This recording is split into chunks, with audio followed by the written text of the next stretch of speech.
ಆ ಮಂದಹಾಸಕ್ಕೆ ಭಗವಂತನೇ ಕಾರಣ ಅಷ್ಟೆ.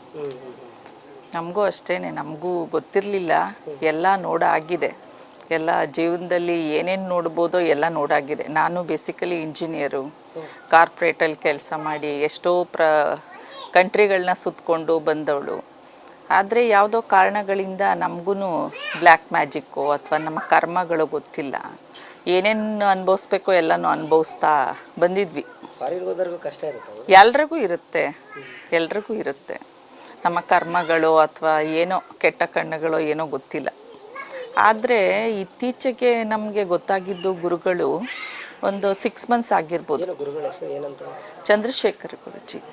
ನಾವು ಅಪ್ಪ ಅಂತಲೇ ಕರೆಯೋದು ಅವರು ಏನಾದ್ರೂ ದೃಷ್ಟಿ ಬಿಡ್ತೀನವ ಅಂದರೆ ಅದು ನಮ್ಮ ಮೇಲೆ ದೃಷ್ಟಿ ಬಿದ್ದಿದೆ, ಖಂಡಿತ ಬಿದ್ದಿದೆ. ಹೌದು, ನನಗೆ ಅನುಭವ ಆಗಿದೆ.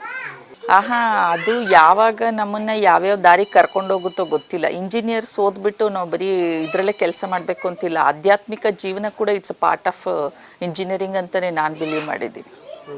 Do the business with spirituality ಅಂತಾರೆ. ಓಕೆ, ಅದು ಯಾವಾಗ ನಾವು ಸ್ಪಿರಿಚುವಲ್ ಆಗಿರ್ತೀವಲ್ಲ ಆಗ ನಾವು ಏನು ಬೇಕಾದರೂ ಸಾಧಿಸ್ಬೋದು. ನಮ್ಮ ಸಿಸ್ಟರ್ಸು ಎಲ್ರೂ ನಾವು ಈಗ ಎಲ್ಲ ಒಂದೇ ಫ್ಯಾಮಿಲಿ. ನಾವು ಸಿಸ್ಟರ್ಸು, ಅಕ್ಕ ತಂಗಿಯರು, ಓನ್ ಸಿಸ್ಟರ್ಸು. ಅವರು ದೊಡ್ಡಕ್ಕ ಇವತ್ತು ಫಸ್ಟ್ ಟೈಮ್ ಬಂದಿದ್ದಾರೆ, ಈ 2ನೇ ಅಕ್ಕ. ಇವಳು ನನ್ನ ತಂಗಿ, ನಾನು, ನಮ್ಮ ತಂಗಿ ಮಗಳು. ಹೌದು, ನಮ್ಮ ಊರಿನವರಿಂದ ನಮಗೆ ನಮ್ಮ ಫ್ಯಾಮಿಲಿ. ಇವರು ಆ್ಯಕ್ಚುಲಿ ಫಸ್ಟು ಈ ಗುರುಗಳನ್ನ ತಿಳ್ಕೊಂಡಿದ್ದು, ಮಂಡ್ಯಕ್ಕೆ ಗೊತ್ತಾಗಿದ್ದು ಫಸ್ಟು ಇವರಿಂದ ನಮಗೆ. ಇಲ್ಲ, ನಾನು ಇದೆ, ಖಂಡಿತವಾಗಿಯೂ ಶಕ್ತಿ ಇದೆ ಇಲ್ಲಿ, ಕಮರ್ಷಿಯಲ್ ಇಲ್ಲ. ಒಂದು ಸ್ಪಿರಿಚುವಲ್ ಎನರ್ಜಿ ಇದೆ ಮಾತ್ರ, ಒಂದು ಪಾಸಿಟಿವ್ ಎನರ್ಜಿ. ಅಪ್ಪ ಅಂತೂ ನಾನಂತೂ ನಂಬಿದ್ದೀನಿ, ದತ್ತಾತ್ರೇಯನ ಇನ್ಕಾರ್ನೇಷನ್ ಅಂತಲೇ ನಾನು ನಂಬಿದ್ದೀನಿ ಅವ್ರನ್ನ. ಅಷ್ಟು ನನಗೆ ಒಂದು ಶಕ್ತಿ ಬಂದಿದೆ, ಶಕ್ತಿ ತೋರಿಸಿದ್ದಾರೆ ಅವರು ನಮಗೆ. ನಡೀತಾ ಇದೆ.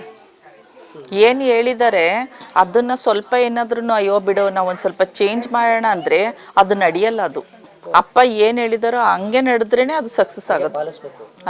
ಅದು ಹಂಗೆ ನಡೆಯುತ್ತೆ. ಅದು ನಂದು ಎಷ್ಟೋ ವರ್ಷದ ಒಂದು ಲಾಂಗ್ ಪೆಂಡಿಂಗ್ ಕೇಸು ಮುಂದಕ್ಕೆ ಹೋಗಿರಲಿಲ್ಲ. ಒಂದಿನ ತುಂಬ ದುಃಖ ಆಗಿ ಇದೇನಪ್ಪ ಇದು ಈ ಥರ ಅಂತೇಳಿ ಮನೆಯಲ್ಲಿ ಪ್ರೇಯರ್ ಮಾಡಿಕೊಂಡು ಪೂಜೆ ಮಾಡಿ ಆಮೇಲೆ ಅಪ್ಪಂಗೆ ಫೋನ್ ಮಾಡಿದೆ. ಇಲ್ಲ ಕಣವ, ಇವತ್ತೊಂದು ಅರ್ಕೆ ಮಾಡಿ ಕಟ್ಟವ, ನನಗೆ ಅಪ್ಪನ ನೆನೆಸ್ಕೊಂಡು ನೀನು ಕಟ್ಟು ಅಂತ. ನೀವು ನಂಬ್ತಿರೋ ಬಿಡ್ತಿರೋ ನೆಕ್ಸ್ಟ್ ಡೇ ನಾನು ಕೋರ್ಟ್ಗೆ ಹೋದಾಗ ಜಡ್ಜು ನಿಮ್ದು ಆರ್ಡ್ರ್ ಮಾಡ್ತೀನಿ ಅಂತ ಹೇಳಿದ್ರು. 4 ಜಡ್ಜು ಚೇಂಜ್ ಆಗಿದ್ರು. 4 ಜಡ್ಜು ಏನೂ ಮಾಡ್ತಾ ಇರಲಿಲ್ಲ.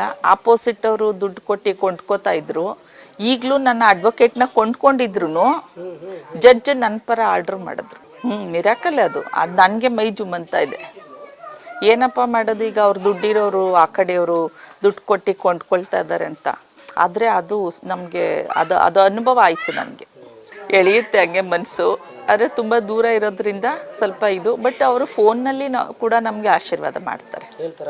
ಫೋನ್ನಲ್ಲೂ ಸಮಸ್ಯೆ ಬಂದಾಗ ಹೇಳ್ತಾರೆ. ನಮಗೆ ಏನಾಗಿತ್ತು ಅಂತ ಹೇಳಿದ್ರು,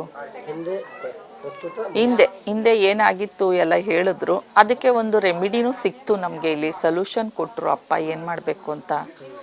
ಅದು ಎಲ್ಲ ನಡೀತಾ ಇದೆ. ಏನೋ ಒಂದು ಕುಂತ್ಕೊಂಡೀಗ ಏನೋ ಧ್ಯಾನ ಮಾಡಿ ಏನೋ ಒಂದು ಅಂದ್ಕೊಂಡಾಗ ಅದಕ್ಕೊಂದು ಉತ್ತರ ಕಾಣಿಸ್ತಾ ಇರುತ್ತೆ. ಅಷ್ಟು ಸಾಕು ನಮಗೆ. ಅವರು ನಮ್ಮ ಹಸ್ಬೆಂಡ್ ಕಸಿನೇ ರಿಲೇಟಿವೇ ಆಗಬೇಕು, ಫ್ಯಾಮಿಲಿ ಫ್ರೆಂಡು ರಿಲೇಟಿವ್ ಎಲ್ಲ. ಅವರು ಹೀಗೆ ಇದ್ದಾಗ ನಾವು ಹಾಸನ್ಗೆ ಹೋದಾಗ ಹೇಳಿದೆ, ಈಗೀಗ ಇಲ್ಲಿಗೆ ಬಂದ್ಬಿಟ್ಟು ಅಲ್ಲಿ ಹೋಗಿದ್ವಿ. ಆವಾಗ ಮಾತಾಡಿಸಿ ಈ ಥರ ಬಂದಿದ್ವಿ ಇಲ್ಲಿ ಅಂತ ಅಂದಾಗ ಅವ್ರ ಪರಿಸ್ಥಿತಿ ತುಂಬ ಕಷ್ಟದಲ್ಲೇ ಇತ್ತು. ಈಗ ಸ್ವಲ್ಪ ಚೇತರಿಸ್ಕೊಳ್ಳೋದಕ್ಕೆ ಕಾರಣ ಅಪ್ಪನೇ.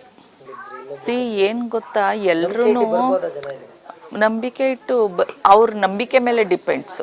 ಈಗ ಸುಮ್ಮನೆ ಎಲ್ರಿಗೂ ಬಂದು ಹಾಗಲ್ಲ. ನಂಬಿಕೆ ನೀನೇ ಇದೆಯಪ್ಪ ಅಂತ ಅಂದಾಗ ಖಂಡಿತ ನಮಗೆ ಉತ್ತರ ಸಿಕ್ಕಿದೆ.